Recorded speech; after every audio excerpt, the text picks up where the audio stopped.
Assalamualaikum warahmatullahi wabarakatuh. Kami dari kelompok 1 akan mempresentasikan proyek analisis data kami dengan judul analisis sentimen pengguna Netflix, studi komparatif metode klasifikasi dari data Google Play Store. Di sini kami beranggotakan Sandy Satria Pangestu, Raf Sanjani Anugrah, Elsa Ciptarani, Nurul Fadila, dan Rakel Syarani Nazwa. Yang pertama adalah latar belakang. Di sini kami mengambil studi kasus, yaitu dari satu platform streaming video terkemuka di Indonesia, yaitu Netflix. Di sini dia menawarkan akses ke berbagai konten hiburan, namun ulasan pengguna di Google Play Store menunjukkan adanya beragam pengalaman, mulai dari kepuasan terhadap kualitas konten, hingga keluhan mengenai biaya langganan atau masalah teknis aplikasi.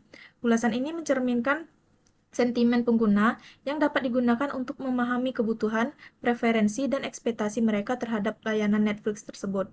Dengan memanfaatkan teknik Natural Language Processing atau NLP dan Machine Learning, penelitian ini bertujuan untuk menganalisis sentimen ulasan pengguna aplikasi Netflix di Indonesia. Analisis ini tidak hanya membantu mengidentifikasi pola sentimen positif dan negatif, tetapi juga memberikan wawasan yang dapat digunakan oleh Netflix untuk meningkatkan kualitas layanan dan pengalaman pengguna.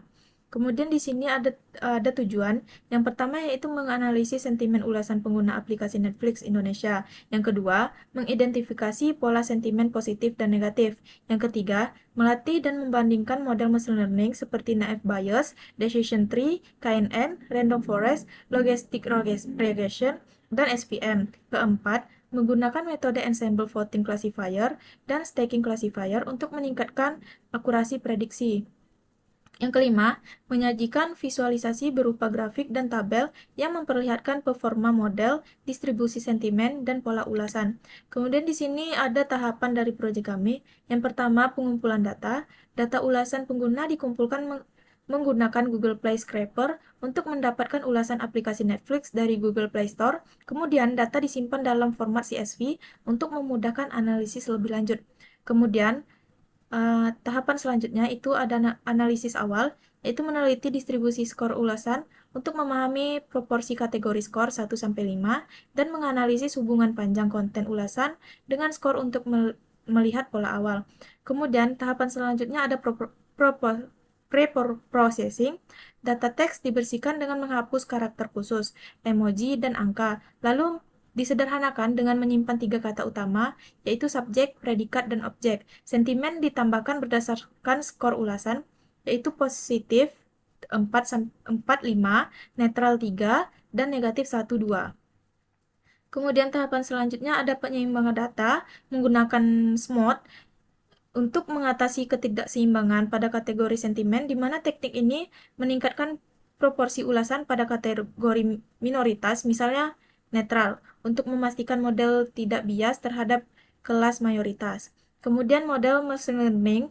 Berbagai model machine learning dilatih untuk memprediksi sentimen ulasan pengguna, seperti naive Bayes, Decision Tree, KNN, Random Forest, SVM, serta Logistic Regression untuk memprediksi sentimen ulasan dengan pendekatan berbeda. Metode Ensemble Voting Classifier dan Stacking Classifier digunakan untuk menggabungkan kekuatan model-model tersebut guna meningkatkan akurasi prediksi. Kemudian tahapan selanjutnya yaitu evaluasi model. Evaluasi model dilakukan menggunakan metrik akurasi untuk mengukur presentasi prediksi yang benar, presisi untuk menilai kemampuan model, menghindari false positif, recall untuk mengukur kemampuan menangkap true positif, dan F1 score sebagai harmonisasi antara presisi dan recall, guna memberikan gambaran penyeluruhan tentang performa model. Kemudian di sini tahapan selanjutnya ada visualisasi hasil. Hasil analisis disajikan dalam bentuk visualisasi, termasuk grafik batang dan distribusi skor ulasan. Scatter plot yang menunjukkan hubungan antara panjang ulasan dan skor, serta grafik perbandingan performa model yang memvisualisasikan matrik evaluasi seperti akurasi, presisi, recall, dan F1 score.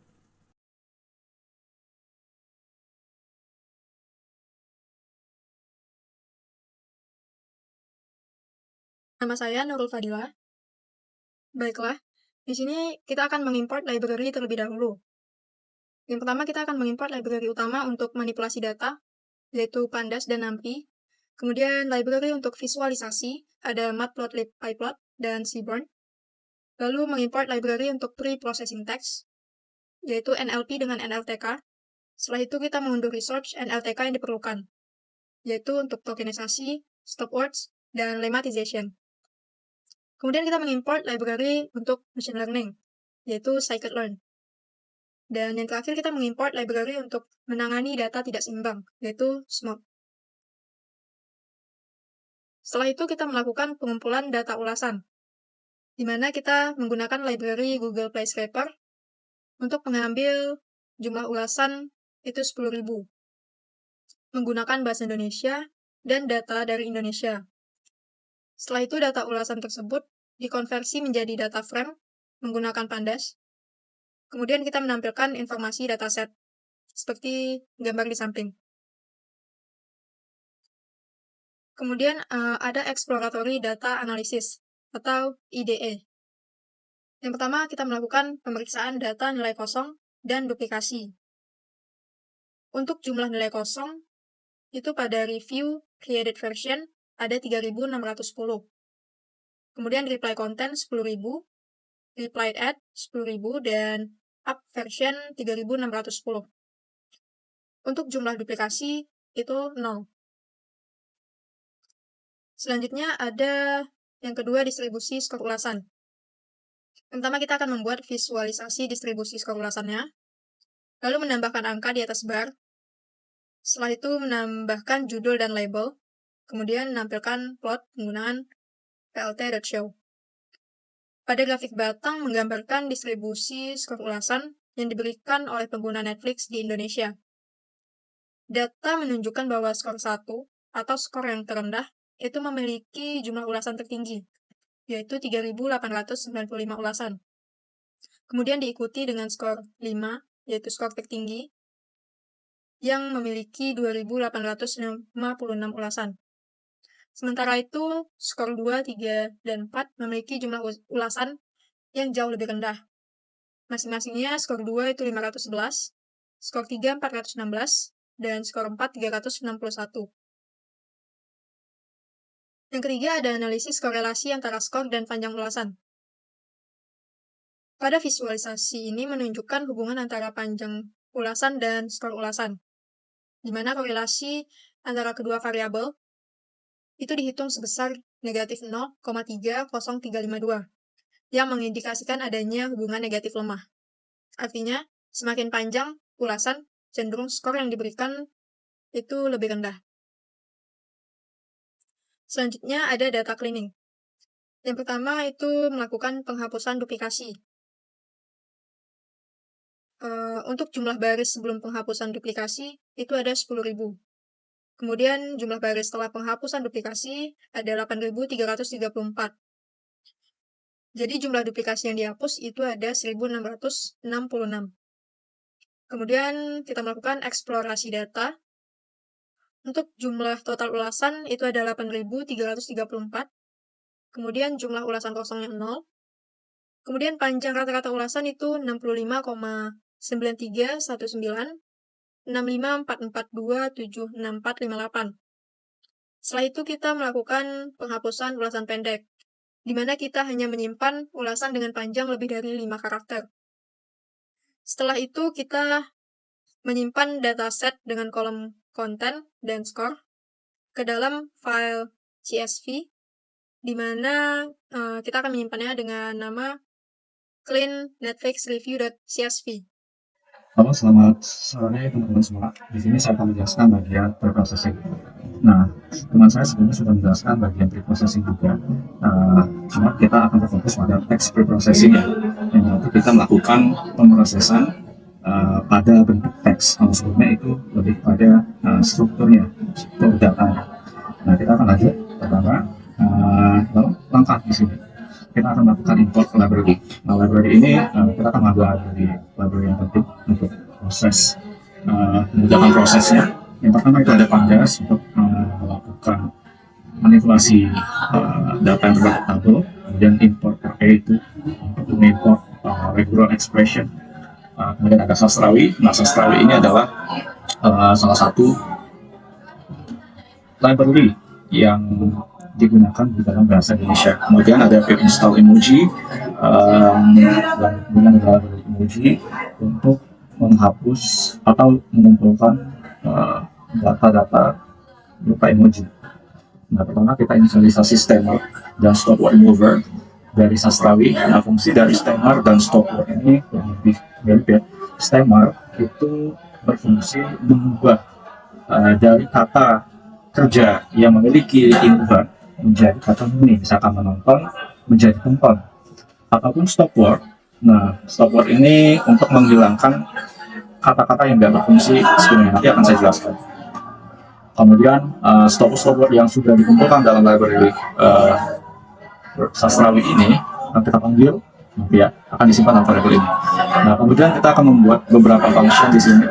Yang pertama ada def remove emoji ya. Jadi kita akan menghapus emoji. Di sini kita akan memanggil variabel teks dan menggantinya menjadi kosong, yang nanti akan kita kosongkan saja kalau seandainya terdapat emoji. Kemudian bagian function text kita akan membersihkan lowercase, kemudian ada menghapus angka, number, membaca, ataupun spasi. Nah, di sini ada beberapa function. Pertama kita akan konversi dengan menghapus emoji, dan menghapus tanda baca, menghapus angka, dan menghapus spasi berlebih gitu. Jadi tadi di sini kita mendeklar suatu function, kemudian kita lagi fungsinya ke dalam suatu function lagi berupa clean text.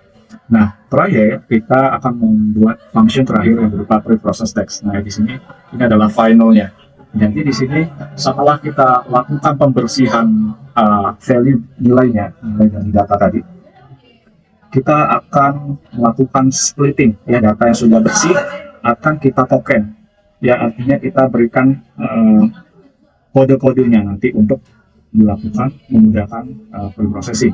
Dan nanti setelah kita lakukan stemmer, kita satukan kembali menjadi suatu bentuk teks. Nah, stemmer ini tadi saya katakan berfungsi untuk memisahkan atau memurnikan kata. Nah, setelah disatukan kembali menjadi teks utuh, akan disimpan ke dalam CSV yang bersih. Dan nanti akan kita lakukan penyimpanan preprocess text di dalam kolom konten ke dalam konten clean yang sudah kolom yang sudah kita bersihkan. Dan nantinya akan kita tampilkan beberapa baris dan setelah preprocessing seperti apa. Kita panggil 5 nilai pertama juga pada clean kontennya seperti apa. Nah, nanti kita akan simpan ke dalam dataset dari yang berarti preprocess Netflix review CSV yang sudah dibersihkan. Oke, kalau dilihat di sini, di sini ya, ini adalah hasilnya berupa angka atau kalimat yang sudah bersih. Kemudian nanti akan disimpan ke dalam preprocess Netflix review CSV.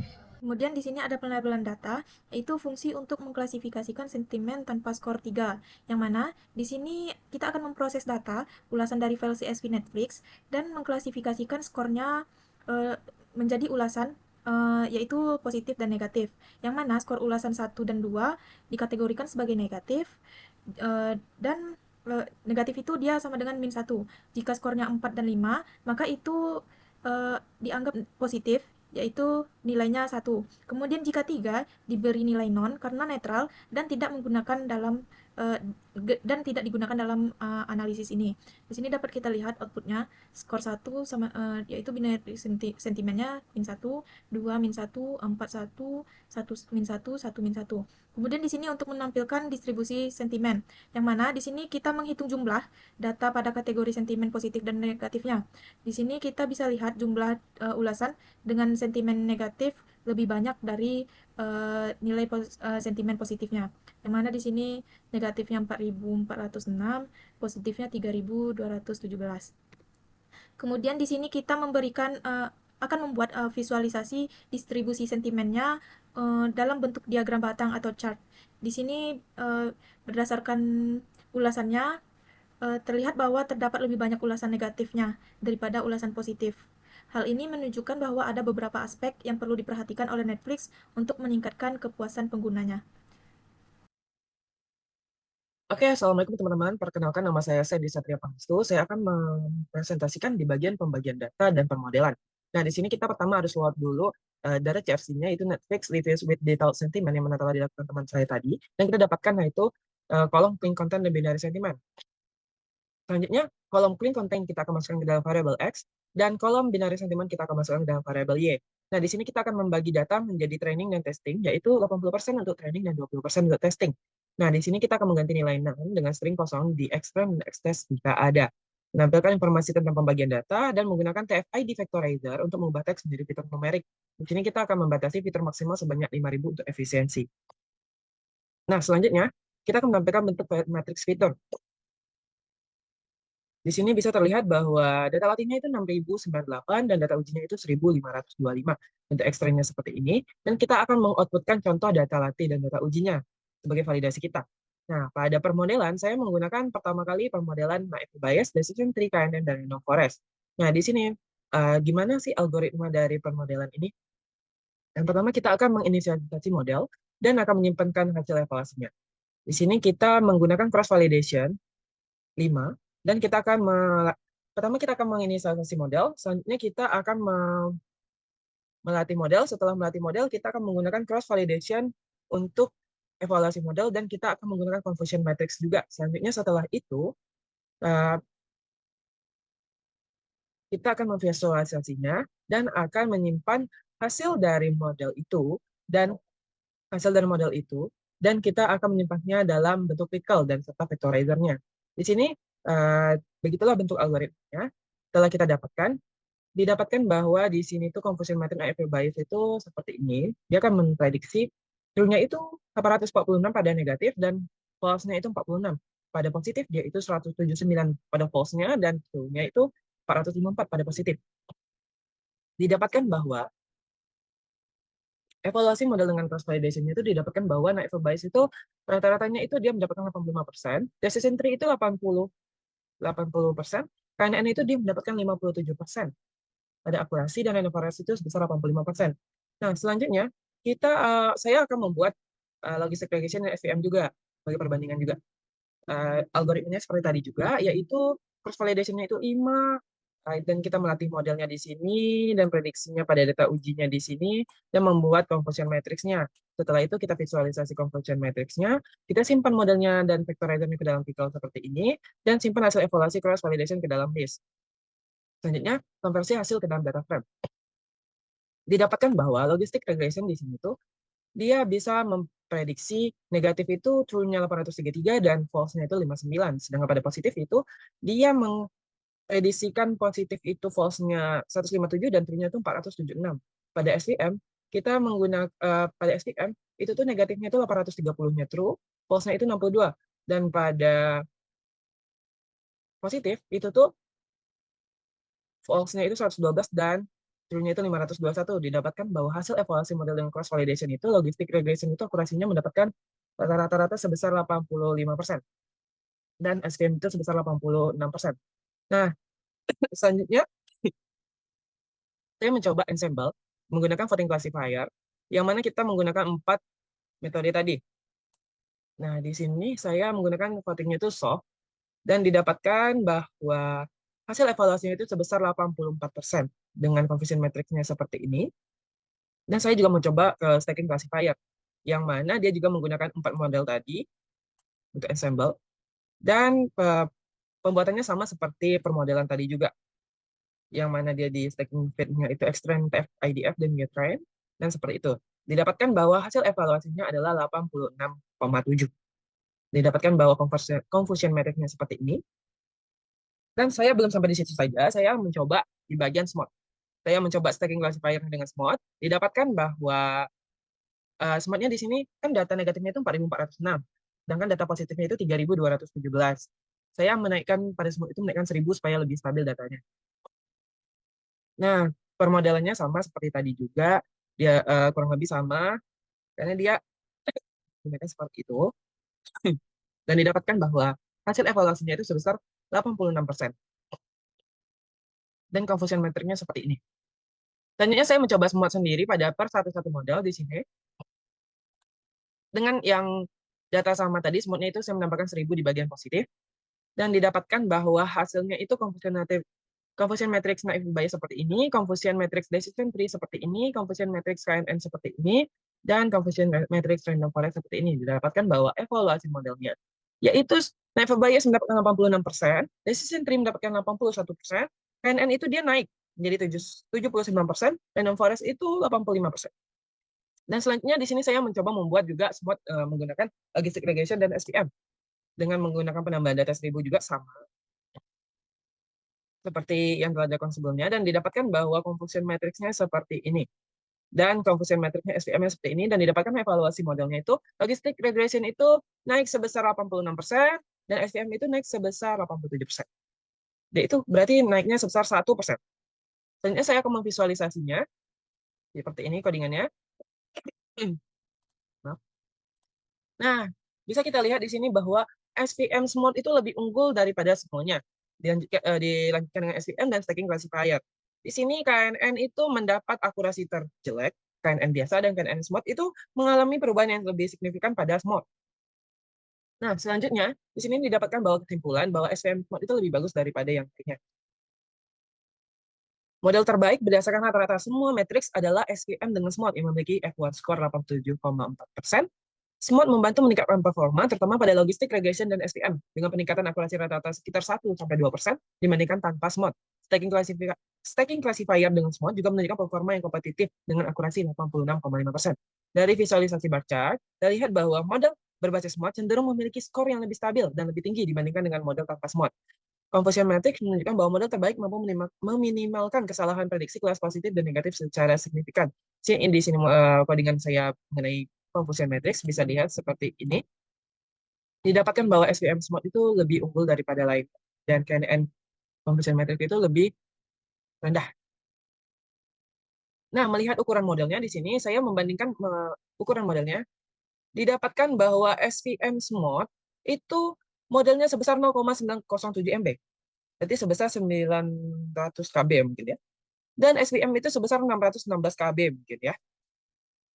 Atau sebesar 0,616 MB. Didapatkan bahwa SVM smooth itu cuma berbeda sekitar 0,3 MB antara SVM smooth dan SVM biasa. Penerapan smooth terbukti efektif untuk mengatasi ketidakseimbangan data, khususnya pada logistik, regression, dan SVM. Nah, di sini didapatkan bahwa model yang terbaik itu adalah SVM smooth. Dia tidak terlalu tinggi juga size-nya, dan tidak terlalu rendah juga. Jika kalian menggunakan SVM smooth ini, masih bisa digunakan kalau kalian misalnya mau yang lebih rendah, maksudnya size-nya itu lebih rendah, bisa menggunakan SVM, dan jika tidak memperhitungkan size-nya, bisa menggunakan SVM smooth. Jadi untuk selanjutnya kita menggunakan SVM smooth pada prediksi menggunakan website juga, menggunakan kelas. Oke, sekian. Terima kasih. Assalamualaikum warahmatullahi wabarakatuh. Baik, untuk demo program ini, di sini ada codingan yang dimana memuat model dan vectorizer, dimana codingan ini digunakan untuk memuat model pembelajaran mesin yang telah disimpan sebelumnya dalam file svm smote model with vectorizer.pkl, yang dimana ini menggunakan pustaka Python Pickle. Di sini menggunakan svm smote model karena sebelumnya telah dilakukan evaluasi bahwa svm smote model ini dikatakan akurasi terbaik dari model-model lainnya. Selanjutnya untuk aplikasinya, di sini menggunakan Flash, di mana komponen-komponen ini kemungkinan akan digunakan untuk mengubah teks ulasan yang dimasukkan pengguna menjadi representasi numerik menggunakan vectorizer dan kemudian menganalisisnya dengan menggunakan model yang ada untuk memberikan prediksi sentimen.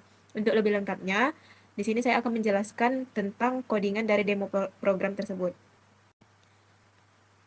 Nah, di sini ada codingan untuk app.py. Di sini berisi tentang inisialisasi dari Flash app-nya. Sebelumnya di sini telah diimport beberapa library yang dibutuhkan seperti Pickle, Sastrawi, emoji, dan lain-lain. Nah, di sini ada inisialisasi stemmer dan stopword dari Sastrawi. Di sini untuk mengstemming kata-kata dan menghasilkan stopword dari kata-kata yang telah diberikan oleh pengguna. Nah, di sini selanjutnya ada fungsi menghapus emoji, dan kemudian ada fungsi untuk membersihkan teks seperti membuat teks menjadi huruf kecil semua, menghapus angka, tanda baca, ataupun spasi berlebih. Nah, selanjutnya ada fungsi dari pre-processing. Di sini dapat dilihat untuk melakukan clean text, membagi data atau tokenisasi menjadi kata dasar, kemudian ada filter words dan stemming words. Selanjutnya di sini ada muat model dan vectorizer. Nah, di sini file PKL yang telah dihasilkan dari evaluasi sebelumnya akan dimuat ke dalam model dan vectorizer ini. Nah, untuk memanggilnya di sini ada dua metode, yaitu get dan post. Nah, get sendiri digunakan untuk mengisi bagian yang kosong yang ada di websitenya nanti. Nah, di sini post akan mengambil ulasan dari pengguna, dan di sini akan menampilkan probabilitas, yang dimana probabilitasnya hanya ada dua, yaitu negatif dan positif. Dan setelah itu akan dikirimkan variabel reviewnya itu ke template yang ada di index.html. Nah, index.html sendiri ini merupakan bagian front end dari web yang ada. Di sini berisi dari header, mulai dari nama-nama anggota kami sendiri, yaitu Sandy, Rafsanjani, Elsa, Rakel, dan Nurul. Lalu ada kontainer di mana terdapat form untuk pengguna mengisi review dari aplikasi, dan button untuk analyze atau submit-nya. Nah, di sini terdapat prediksi, di mana prediksi pertama itu untuk menampilkan ulasan pengguna yang telah diisi di form sebelumnya. Lalu ada prediksi, di sini akan dilihat apakah review yang ditampilkan oleh pengguna tersebut termasuk negatif ataupun positif. Nah, untuk lebih lengkapnya, untuk demonya akan ditampilkan di web ini. Nah, berikut adalah tampilan dari web Netflix Sentiment Analysis kelompok kami, di mana di sini dapat dicontohkan untuk menginputkan reviewnya. Contohnya di sini saya masukkan komentar harganya cukup mahal untuk sebulan. Nah, di sini kita dapat melakukan analisa atau analyze. Nah, akan ditampilkan lagi review yang telah diketikkan sebelumnya, dan di sini akan menampilkan sentimen apakah komentar atau review sebelumnya itu termasuk ke dalam komentar negatif ataupun positif. Nah, dapat dilihat di sini sesuai dengan komentar saya, yaitu harganya cukup mahal, berarti komentar ini termasuk ke dalam komentar negatif. Nah, untuk melihat komentar positif, saya coba ketikkan bagus sekali. Nah, di sini dapat dilihat bahwa komentar saya yang mengenai bagus sekali itu termasuk ke dalam komentar positif. Nah, sekian dari demo aplikasi kami menggunakan Flash. Baiklah, di sini kita berakhir pada kesimpulan. Nah, jadi kita akan membahas kesimpulannya. Dan proyek ini kami menganalisis ulasan pengguna Netflix dari Google Play Store untuk mengklasifikasikan sentimen menjadi positif dan negatif. Nah, berbagai model learning sudah kita coba. Di antaranya adalah Netflix, Decision Tree, Canary Sniper atau KNN, kemudian ada Random Forest, Support Vector Machine atau SVM, dan yang terakhir Logistic Regression. Nah, dari semua model ini kita coba evaluasi dan kita coba tingkatkan dengan menggunakan SMOD, dan hasilnya kita menggunakan materi evaluasi akurasi, precision, recall, dan advance score.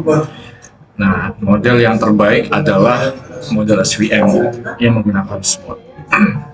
Dan setelah model yang terbaik itu dilatih, kemudian kita simpan ke dalam pickle dengan menggunakan IDF vectorizer. Kemudian nanti bisa diolah lagi, bisa digunakan lagi di dalam website-nya. Nah, demikian proyek ini telah memberikan gambaran bagaimana model machine learning dapat digunakan untuk mengklasifikasikan ulasan pengguna Netflix secara efektif. Namun, proyek ini masih memiliki ruang untuk pengembangan lebih lanjut, ya, seperti menggunakan transformer ataupun deep learning untuk meningkatkan akurasi klasifikasi. Nah, terima kasih atas perhatian dan waktunya. Selamat malam dan sampai jumpa di video berikutnya.